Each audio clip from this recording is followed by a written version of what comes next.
Welcome back to my channel. ಹೊಸದಾಗಿ channel ನೋಡ್ತಾ ಇದ್ದರೆ ಸಬ್ಸ್ಕ್ರೈಬ್ ಮಾಡಿಕೊಂಡು ಸಪೋರ್ಟ್ ಮಾಡಿ.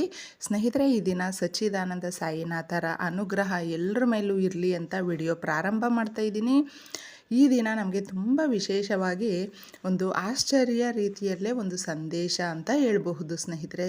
ಸಾಯಿನಾಥರ ಎಷ್ಟೋ ಪವಾಡಗಳನ್ನು ನಾವು ಈ ಒಂದು ಸಚ್ಚರಿತ್ರೆಯಲ್ಲಿ ಓದುತ್ತಾ ಇದನ್ನೆಲ್ಲ ತಿಳ್ಕೊಂಡು ಬಂದಿದ್ದೀವಿ. ಅಂದರೆ ನಮ್ಮ ಜೀವನಕ್ಕೆ ಹತ್ತಿರವಾದ ಎಲ್ಲ ಸಂದೇಶಗಳು ಬಹಳ ಮುಖ್ಯವಾಗಿರುತ್ತೆ. ಇದನ್ನು ಕೇಳಿದಾಗ ನಮ್ಮ ಕಷ್ಟಗಳು ಕೂಡ ದೂರ ಆಗುತ್ತೆ. ಅಂದರೆ ಕಷ್ಟಗಳೇ ಬರಬಾರ್ದು ಅಂತ ಯಾವತ್ತೂ ಅಂದ್ಕೊಳ್ಬಾರ್ದು. ಬರುವ ಕಷ್ಟಗಳನ್ನು ನಾವು ಯಾವ ರೀತಿ ಎದುರಿಸಬೇಕು, ಆ ಆತ್ಮಸ್ಥೈರ್ಯವನ್ನು ತಂದೆ ನೀನು ನಮಗೆ ಕರುಣಿಸು ಅಂತ ನಾವು ಕೇಳ್ಕೊಳ್ಬೇಕು. ಸ್ನೇಹಿತರೆ, ಈ ದಿನ ತುಂಬ ವಿಶೇಷವಾಗಿ ಕಥೆಯಲ್ಲಿ ಇಬ್ಬರು ಭಕ್ತರಿರ್ತಾರೆ. ಸಾಯಿನಾಥರ ಭಕ್ತರು ಇಬ್ಬರು ಇರ್ತಾರೆ. ಯಾವಾಗಲೂ ಯಥಾಸ್ಥಿತಿಯಾಗಿ ಅವರು ಕೆಲಸ ಮಾಡಿಕೊಂಡು ಜೀವನ ಮಾಡಬೇಕಾಗಿರುತ್ತೆ. ಸಣ್ಣ ಪುಟ್ಟ ಕೆಲಸಗಳು ಮಾಡ್ಕೊಳ್ತಾ ಜೀವನ ಮಾಡಬೇಕಾದ್ರೆ ಒಬ್ಬರು ಅಂದರೆ ಇಬ್ಬರು ಇರ್ತಾರೆ ಪರಮ ಭಕ್ತರು. ಅದರಲ್ಲಿ ಒಬ್ಬರು ಸ್ವಲ್ಪ ಸ್ಥಿತಿವಂತರಾಗಿರ್ತಾರೆ, ಎಲ್ಲದಕ್ಕೂ ಸ್ವಲ್ಪ ಅನುಕೂಲಸ್ಥರು ಆಗಿರ್ತಾರೆ. ಇನ್ನೊಬ್ಬರು ತೀರಾ ಬಡವರಾಗಿರ್ತಾರೆ. ಆ ದಿನ ದುಡಿಬೇಕು, ಆ ದಿನ ಅವ್ರು ತಿನ್ನಬೇಕು, ಇಲ್ಲದೇ ಇದ್ದರೆ ಬಹಳ ಕಷ್ಟದ ಜೀವನ ಆಗಿರುತ್ತೆ. ಆ ರೀತಿ ಇರಬೇಕಾದ್ರೆ ಒಂದು ದಿನ ಅವರು ಕೆಲಸ ಹುಡ್ಕೊಂಡು ಬೇರೆ ಕಡೆ ಹೋದಾಗ ವಿಶ್ರಾಂತಿ ಪಡಿಬೇಕು ಅಂತಂದ್ಬಿಟ್ಟು ಮಧ್ಯಾಹ್ನ ಹಾಗೆ ಕಣ್ಣು ಮುಚ್ಕೊಂಡು ಒಂದು ಮರದ ಹತ್ತಿರ ಅವರು ಆಯಾಸ ಆಗಿ ಮಲ್ಕೊಂಡಿರ್ತಾರೆ. ಆಗ ಒಬ್ಬರು ಬರ್ತಾರೆ. ಬಂದು ಅವರು ಕೇಳ್ತಾರೆ, ಸಾಯಿನಾಥರು ನಿಮಗೇನಾದರೂ ಸಿಕ್ಕಿದ್ರೆ ಅವ್ರ ಹತ್ರ ನೀವು ಏನು ಕೇಳ್ತೀರಾ ಅಂತಂದ್ಬಿಟ್ಟು. ಅಂದರೆ ಇದೆಲ್ಲ ಅವ್ರಿಗೆ ಒಂದು ಕನಸಲ್ಲಿ ಬಂದಿರುವ ರೀತಿ. ಆಗ ಆ ಒಬ್ಬರು ಮೊದಲನೇವರು ಇರ್ತಾರಲ್ವ, ಅವರು ನಾನು ನಿನಗೆ 3 ಅವರು ಅಂದರೆ 3 ಗಂಟೆಗಳ ಸಮಯ ಇರುತ್ತೆ, ನಿನ್ನ 3 ಕೋರಿಕೆಗಳನ್ನ ಕೇಳಬೇಕು ನೀನು, ಅಷ್ಟರಲ್ಲಿ ನಿನಗೆ ವರವಾಗಿ ಕೊಡ್ತೀನಿ ಅಂತಂದ್ಬಿಟ್ಟು ಸಾಯಿನಾಥರು ಹೇಳ್ತಾರೆ. ಅದು ಆಮೇಲೆ ಅವ್ರು ಬಂದುಬಿಟ್ಟು ಅವರ ಹೆಂಡತಿ ಹತ್ರ ಈ ಥರ ಸಾಯಿನಾಥರು ನನಗೆ ಕೇಳ್ತಾ ಇದ್ದಾರೆ, 3 ಕೋರಿಕೆಗಳನ್ನ ಕೇಳ್ಕೊ ನೀನು, ಏನು ಬೇಕು ಅಂತಂದ್ಬಿಟ್ಟು, ಅದು 3 ಗಂಟೆಯ ಒಳಗೆ ನಾವು ಹೇಳಬೇಕು, ಇಲ್ಲಾಂದರೆ ಅದು ನಮಗೆ ನಡೆಯಲ್ಲ ಅಂತಂದ್ಬಿಟ್ಟು ಬಂದು ಹೇಳಿದಾಗ, ಅಯ್ಯೋ ಯೋಚನೆ ಮಾಡೋದೇನು ಬಂದಿದೆ, ಬೇಗ ನಮಗೆ ಆಸ್ತಿ ಅಂತಸ್ತು ಒಡವೆ ಇದೆಲ್ಲ ಬೇಕು ಅಂತ ಕೇಳ್ಕೊಳ್ಳಿ.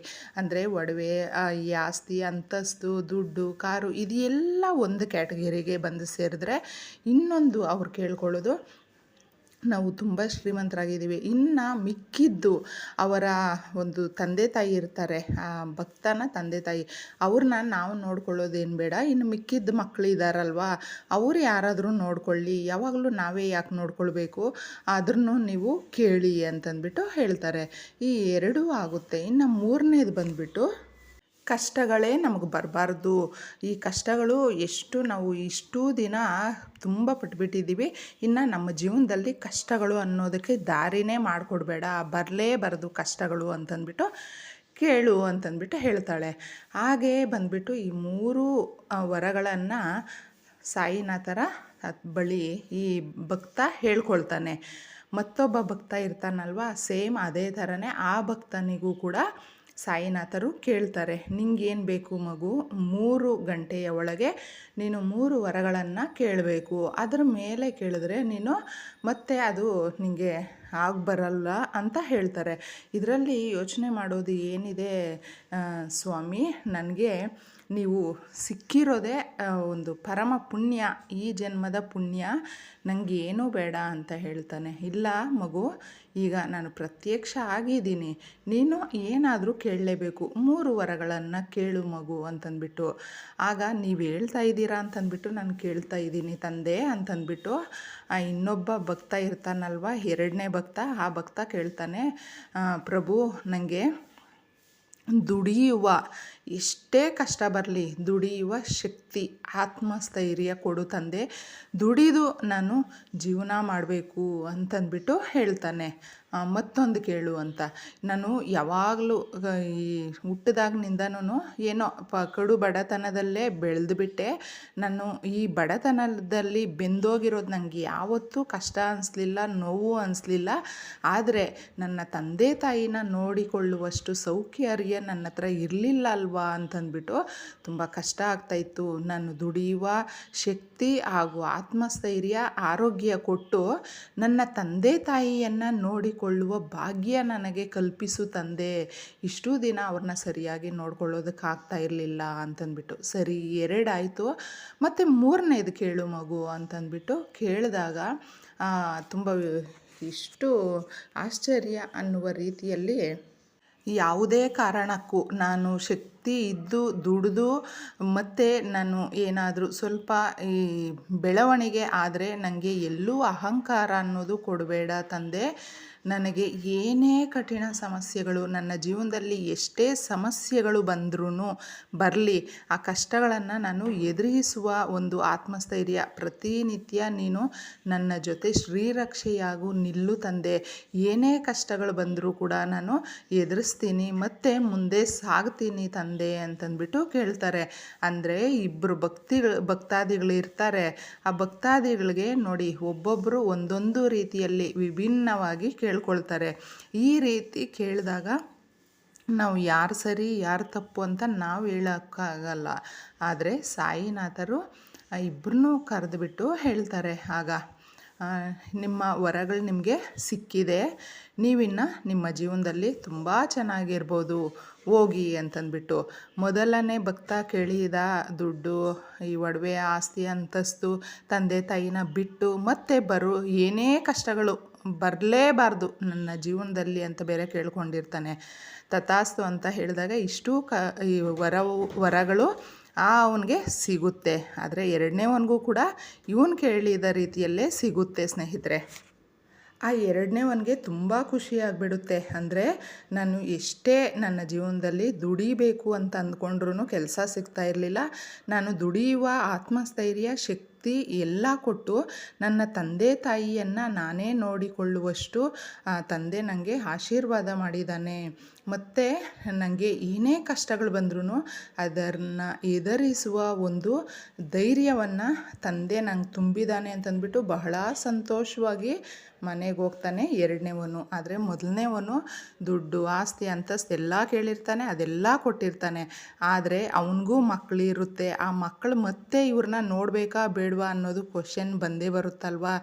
ಮಕ್ಕಳು ಇಲ್ಲ ಅಂದರೂ ಕೂಡ ಯಾರು ನೋಡ್ತಾರೆ? ಈ ರೀತಿ ಮನಸ್ಥಿತಿ ಎಲ್ರಿಗೂ ಒಂದು ಯೋಚನೆ ಅನ್ನೋದು ಬರಲೇಬೇಕು. ಯಾಕಂದರೆ ನಾವು ತಪ್ಪಿಸ್ಕೊಳ್ತೀವಿ ಅಂದರೂ ಕೂಡ ವಿಧಿ ನಮ್ಮನ್ನು ತಪ್ಪಿಸೋದಕ್ಕೆ ಬಿಡೋದಿಲ್ಲ.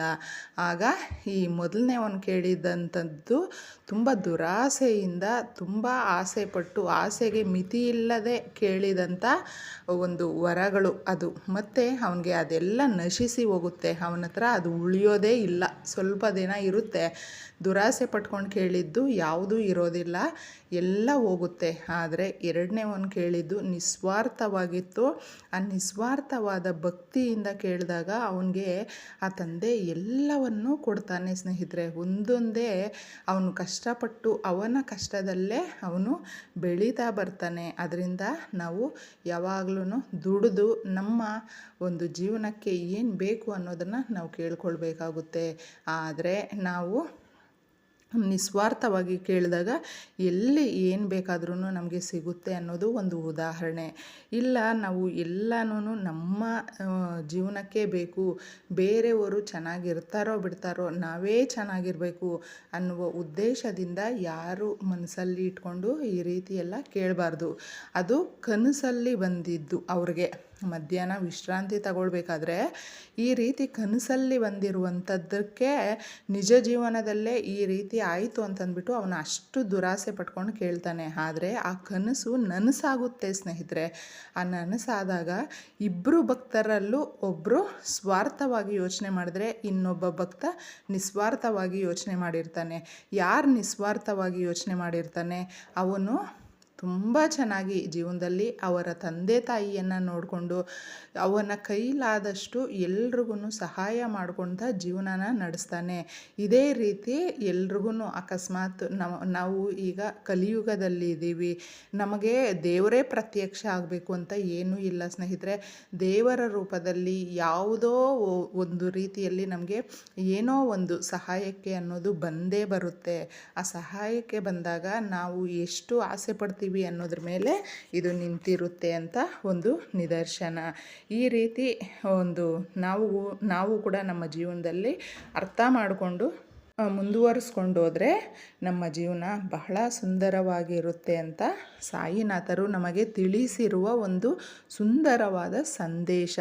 ಈ ಸಂದೇಶವನ್ನು ನಮ್ಮ ಜೀವನಕ್ಕೆ ಅಳವಡಿಸ್ಕೊಂಡ್ರೆ ಬಹಳ ಚೆನ್ನಾಗಿರ್ತೀವಿ ಅನ್ನೋದು ಇದರ ಉದ್ದೇಶ. ಸ್ನೇಹಿತರೆ, ಯಾರಿಗೆಲ್ಲ ಈ ಒಂದು ಸಂದೇಶ ಇಷ್ಟ ಆಯಿತು ಎಲ್ರಿಗೂ ಧನ್ಯವಾದಗಳು ತಿಳಿಸ್ತಾ ಇದ್ದೀನಿ.